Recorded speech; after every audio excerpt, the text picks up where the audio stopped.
How is your hiring going these days? Are you feeling like you're missing out on the people you really wanted, or you're not getting the people you hoped, or in the worst case scenario, you're settling for the best of the worst people out there? Today, we're going to talk about how to change that.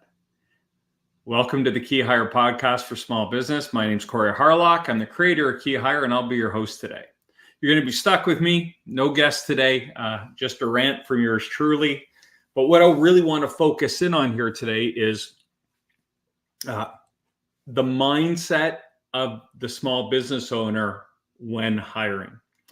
And I've really kind of transitioned into, it's a competition mindset. We need to have a competitive mindset. And what do I mean by having a competitive mindset? It means we have to understand we are competing. When we look at the current market, it's gotten a little looser, but the reality is from now and for our lifetime, potentially, there are going to be more jobs than there are people to fill them. That number sits around 0.7 or 0.8 people available to fill your job. Now, simple math tells us that's less than one. What it means is we have to understand when we're looking to hire someone into our business, in particular a leader, that what we're offering matters. We have to take into consideration everything. Right? We talk about this, the seven candidate drivers, why they're looking for work, right? We have to understand that people have a standard of living they want to at least maintain. And the schedule we're offering matters. Is it an in-office? Is it a hybrid? Is it a remote? All those things shape how attractive your offer is. And if you're playing Pee-wee baseball and you're trying to go to the big leagues, the competition is going to eat you up. And so how, as a small business owner, can we tilt the playing field in our favor and be competitive in the way, in who we hire, how we hire, why we hire, and that mindset that we have? So let's walk through a couple things that might help you. Number one, when you are hiring someone and you like them, I can guarantee so does someone else. If someone is looking for a job right now, and generally I'm talking about people that are employed and looking to transition. You might want to call those passive candidates, but these are people that don't need your job, but there's something going on at their current job and they're looking to do something new. So if you get your hooks into someone and you're thinking, man, this person is great, I can guarantee you at least one, maybe two or more other companies are thinking the exact same thing. And if we really like these people and we want to be competitive, here are some things that will kill your chances. Making someone go through an online application process. You know who will fill out that go through that process, spend 30, 45 minutes of their time filling out all that information? Someone who's unemployed and really needs a job. That's who will fill that out. You know who won't? Someone who already has a job and gets 2 minutes into it and says, I don't need to do this. I already have a job. This is real. There's facts out there. And I believe the statistics around employed people filling out online applications is, 10 to 15%. So you've just cut out 85 potential great candidates by making them apply online. These are little things that will influence your ability to hire the right people. The other thing is we just kind of take too long. The data tells us that people, from the time they apply to a job till they get an offer and accept that offer, that time frame's about 2 weeks. So if you have this mindset, I'm busy, I'll get to it, I like them, maybe next week, that's not competitive. That is setting yourself up to hire the best of the worst. When you go into the hiring process with that type of mindset, you're essentially saying, I'm going to let all the good people get snapped up, and I will take whoever's left. So remember, you are always competing. I don't know much, but one thing I do know is, especially in the last 6 months, we have seen more offers rescinded or declined based on, now I got a better offer. It's happening, and the candidates understand that we need them more than they need us. And a simple way to put that is, you have one job to fill and you're talking to one person. Well, that one person has 2 other offers or another offer. They have a choice.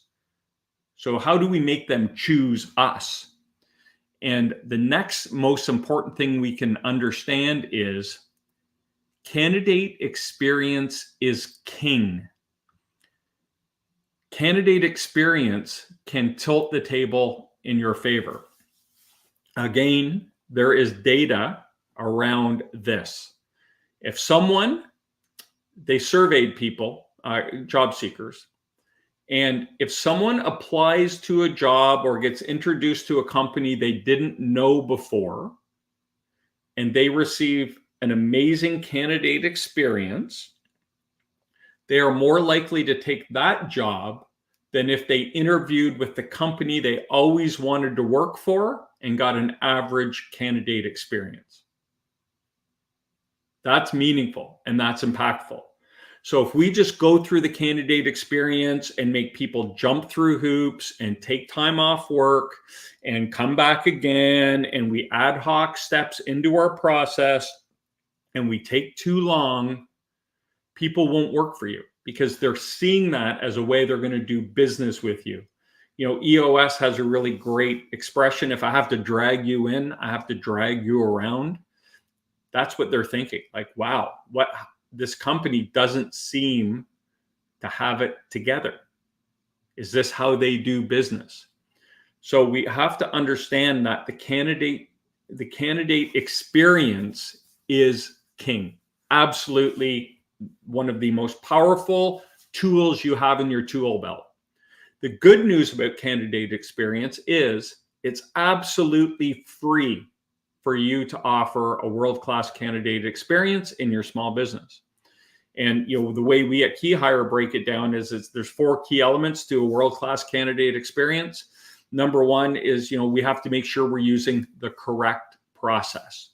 If I'm hiring someone to work in the shop at minimum wage, that interview process is going to be much, much different than hiring a leader to run the division in my company or department in my company. An example of that might be an hourly employee. We might want to call them, do a quick pre-screen. Can you check the main boxes we need? 15 minutes.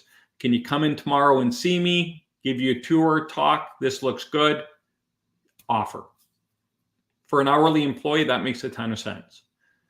Would you want to do that for a leader in your company making $100,000, $150,000? Probably not. You might want to have a different process, a more in-depth process. So step number 1 is we always want to make sure we're using the correct process.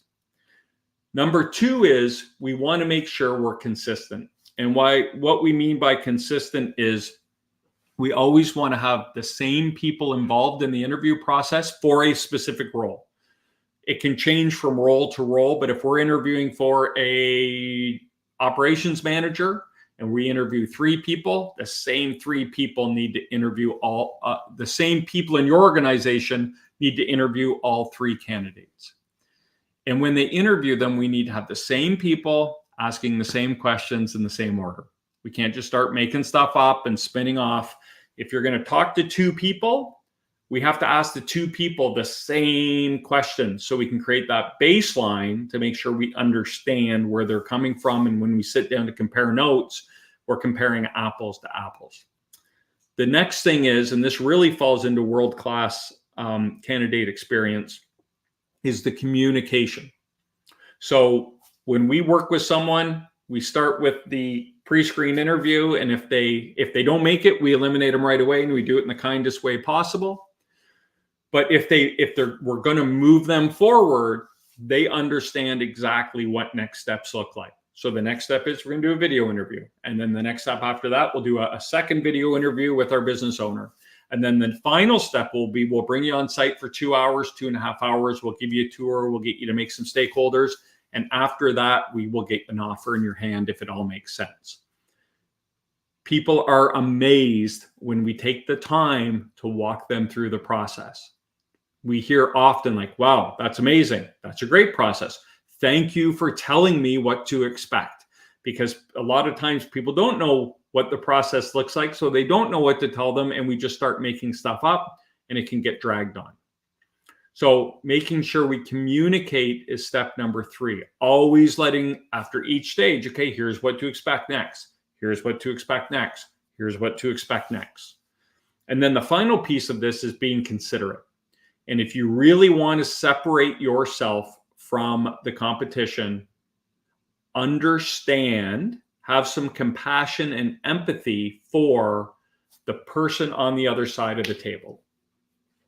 As business owners, it's really easy, and leaders in business, it's very easy to see our needs. What do we need? You show me what I need, right? Earn this. Jump through all these hoops. I want you to show me you want to work for me. But on the other side of that table, there's a human being with a family, with a mortgage, with a job, right? And maybe kids in school, maybe debt they're paying off. And job change for that individual is a scary prospect. If anyone who knows anything about sales, right? When they're coming from a place of, I don't even need this, right? If you're trying to convince them that they need your product, that's the worst place to start from. And so when we have a passive employee or someone who's already employed and is testing the waters, it's very important. And it can be hugely impactful to the business if you let them know we understand.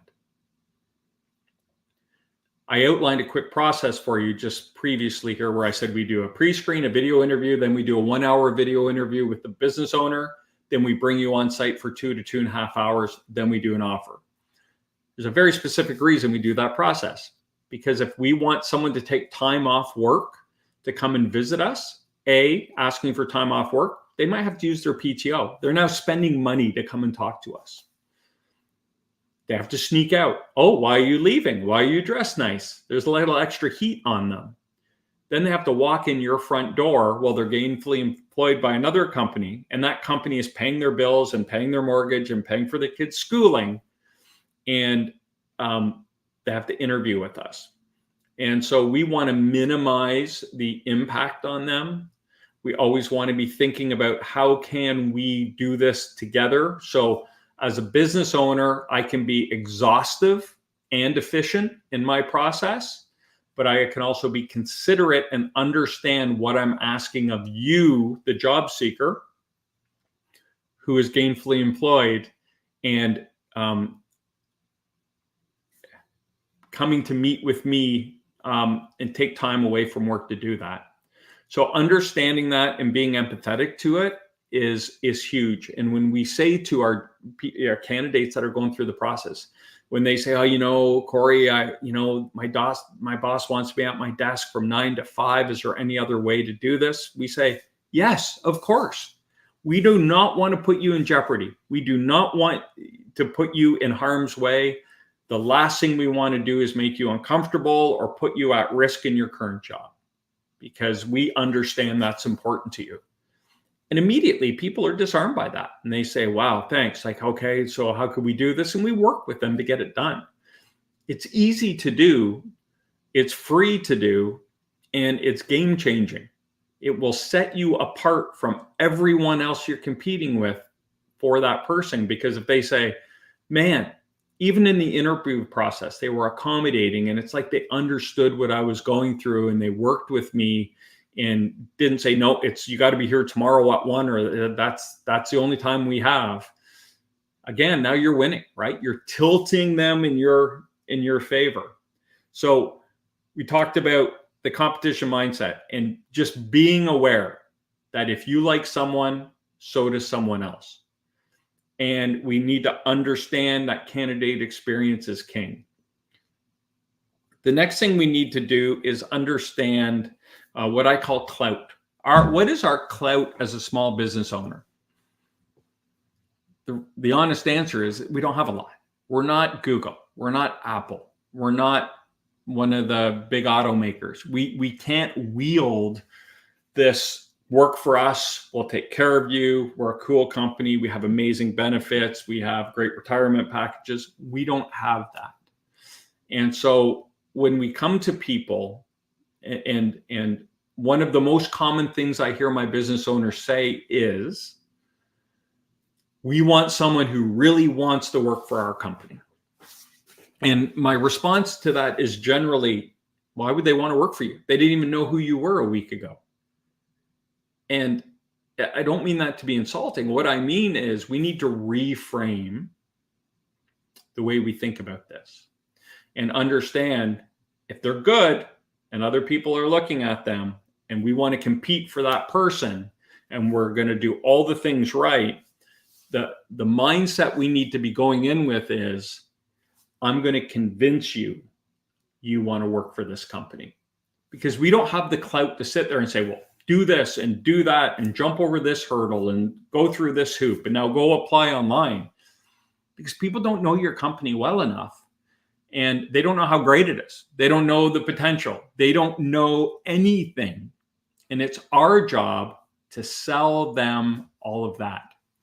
And we're always selling through the process, right? By being considerate and communicating and being efficient and exhaustive in our approach. People appreciate that when you're fast, thorough, you're communicating with them, and we're being considerate of what we're putting them through. We already have them tilting towards us. And we can't demand they do things the big guys do, because we can't offer the things the big guys do. And so that's the next thing we have to do is, what are we offering in terms of clout? We don't offer a big name. We don't offer a fancy benefit package in most cases. We don't have all the bells and whistles of the big companies. So what are we offering? And in most cases, what we're offering is a chance for this person to have influence and impact in a business. If they're coming from a big company, we'll use a silly example, like McDonald's. And if I work at McDonald's and I have a great idea for the Big Mac, and I go to my boss and say, hey, I think here's what, we should update our Big Mac and here's what I would do with it. They're probably going to say, that's great. Just go back and do it the way we told you to. And what will happen oftentimes in people's career is they may move back and forth from small to mid to large companies. But the people we want in our small business are often the people that have gotten experience kind of in a wide range of sizes of company. But in their current position, they're feeling like, I can do more. I have more to offer. I can bring impact. I have ideas. I have enough experience where I can look around and say, we could be doing things better, but no one wants to listen to me. I want to have impact. I want to have fluent influence. I'm ready to take my skills. Was it LeBron James said, I'm going to take my talents to a new company and take everything I've learned throughout my career and have influence and impact in a new company and try to make them better and help them get where they want to go. So this is, when it comes to clout, it is a shift in mindset. And this is really important. And I'm really challenging you with a few things today. So I've challenged you to change your mindset like, hey, if I don't like this, if this person doesn't accept my offer, we'll just wait for the next person. The next person might not be as good and they may be a long time coming. And, we might be stepping over the right person to get to an average person because they're willing to wait for us and all those good things, which falls into category 2. If we upgrade that candidate experience and be mindful of what's going on the other side of the table. So now we know we're competing, we're offering a great mindset, and we're changing, we're offering a great candidate experience, and we're changing our mindset to, I'm going to convince you this is a great company to work for. This is where you want to be. I know I can't offer you all the bells and whistles, but what I can offer you is a chance to flex your muscles and influence and affect the business and see if you have what it takes to help us grow and get us where we want to go. Oftentimes that is a difference maker in someone's decision. Speaking from experience, because this is what we do. So I just gave you 3 really, really big things you can inject into your process that will all it will strengthen your process and your ability to not just interview, but to land those great, amazing people. And then the final thing is the offer. I've said we always want to have an exhaustive and an efficient interview process. The final point I'm going to make here is when it comes to hiring today, now, there's a real simple guideline to work with. Whoever makes the best offer the fastest wins. So if you take too long, they're going to take another offer. And you know why they'll take another offer? Because people are going to give them what they need. They made a great offer. They made their best offer first. There's no room for, well, we'll just throw this out there and see what they come back with. Because the reality is they're going to have 2 pieces of paper sitting in front of them. They're going to go, well, that one's better. I'll just go with that one. They say, well, they didn't even negotiate. Well, why would they negotiate when one company came to the table and the other one came back and said, we want to negotiate? I'll preface that by saying whenever we present an offer, I always say to people, and we review it with them. We never just send it to them. We always call them and say, I'm sending it over. Let's walk through it. And I say, I want you to review it and take notes. And if there's anything you need to discuss before you do anything, write a list, ping me, and we will get back on the phone and talk through all those things. A business owner, I don't know if you're going to be able to do that. If you can, that's amazing. But when it comes to the offer, this idea of, well, we're going to, maybe let's back up. Why are people looking for a new job? Yeah, they might be a little kind of frustrated in their current role. Maybe it changed, new leadership, don't like the direction of the company, they didn't get a promotion, whatever. They're frustrated to a point for whatever reason. But when people change jobs, something's happened that's made them look. But people aren't changing jobs to break even either. Everyone is looking for an increase. Everyone is looking to provide better and more for their family. People are looking for a bump in base. People are looking for a better incentive program. People are looking for benefits. People are looking for PTO. In some cases now, I mean, some roles, these flexible roles where you can work at home. I'm doing a couple finance roles right now, and the most common response I've gotten is, if it's not 100% remote, I'm not interested. And none of these roles are 100% remote. And so we're eliminating, we're forcing a large chunk of the candidate pool out of contention just by putting that stipulation in there. And that's fine. We can do that. We just have to go through the steps, because every job is perfect for someone. But my point being, people are looking to make improvements as well when they leave a job. They're not looking for the same base. They're not looking for the same incentives. They're not looking for less PTO. They're not looking for a worse schedule. Now, will they take a worse schedule for more money? Potentially. So these are all the things we need to take into consideration. But if we understand that we are competing with someone else for the talent we really want and are really excited about it, if we like them enough to make an offer, you have to make your best offer first. And then they might still come back and negotiate and take you a little bit out of your comfort zone. But you have to be open to that. It's not an insult. These are just people trying to do the best they can and do what's right for their family and make a better life for their family, right? They have a standard of living and they're trying to improve that. We all do it. And so we can't take it personally. But all that to say, whoever makes the best offer first wins. And so don't mess around with offers. Well, I don't know. We could go 180 or, maybe it's like, we could go 100, maybe 105. Just go 105. Just do it because you're going to be competing with someone else. And if that 100 is 100 and the other company is 105 and all things are equal, they might go, well, I'll take the extra $5,000. And I don't have to talk. I can just sign this paper and be done with it. I don't have to go through an awkward conversation and negotiation. I don't have to hurt anyone's feelings. It's a path of least resistance. As much as you hate negotiating offers, so do candidates. And they don't do it to piss you off. They do it because they're trying to get what's best for them and their family. And we have to understand that.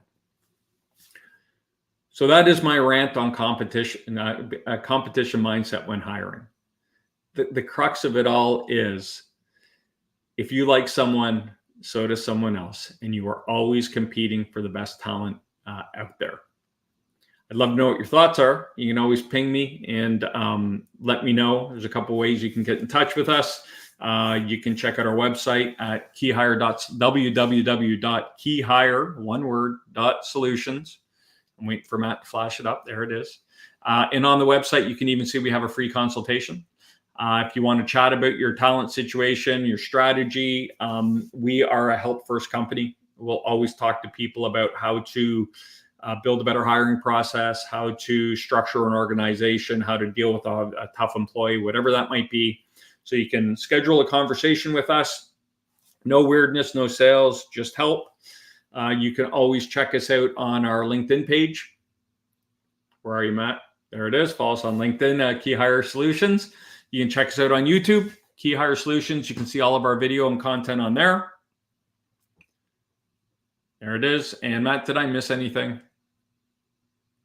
You as always, listen to the podcast, Key Hire Small Business Podcasts on any of the major providers. We have cracked the top 100 in Spotify and Apple. Man, I think we've been in the low 80s in Spotify and Apple for the last couple of weeks, which is very cool. So we thank you for all your support there. So that's my rant on competition mindset is hiring.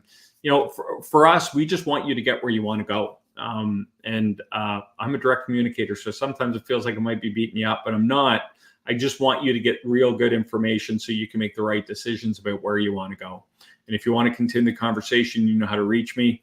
So thanks so much for listening. My name's Corey Harlock. I've been your host. And until next time, stop grinding and start growing.